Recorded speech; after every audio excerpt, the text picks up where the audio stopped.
السلام عليكم اخوتي، تبارك الله عليكم. كي دايرين؟ لاباس عليكم اخوتي؟ جبت لكم واحد الفيديو جديد اللي كيبين او كيبرهن بلا كبرانات الجزائر، يعني عندهم سياسة واحدة بحال النظام الفرنسي.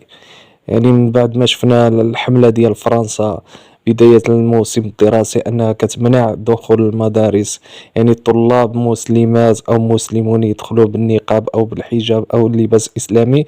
الجزائر اتخذت داك النظام أو داك المنهج أو داك السياسة الفرنسية كذلك حتى هي، وطبقاته على الناس القبائل، أن ممنوع عليهم يدخلوا باللباس الرسمي القبائلي، يعني اللباس ديال الأمازيغ اللي كيخص يعني بالشعب القبائل الأحرار. يعني هاد الناس كيمنعوهم في المدارس اللي في الجزائر، اللي كيقول لك هادو دولة إسلامية. يعني دولة الكبرانات كتمنع كليا اللباس التقليدي الأمازيغي القبائلي أنه يدخل المدارس في الجزائر.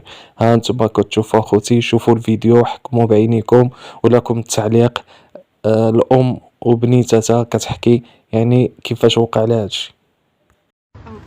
بدو الزول أقلن نتيامو كدي السيون قربعة دا بريد غير الليسيا الصباحية تروح تزيري نوت أتصغر رانتيد أتوهم أش من تدرن ماشي شريك خدام ماشي الناس أش مثل سن تاكسي وتتغفل نفضل تاكسيوين أروح غد المجر قبل غن مهل سنوي الناس دينا تغالر الناس ما تغالر ثم دي ثم تاكسي وفك مدن السوفة أزر واش راه يديني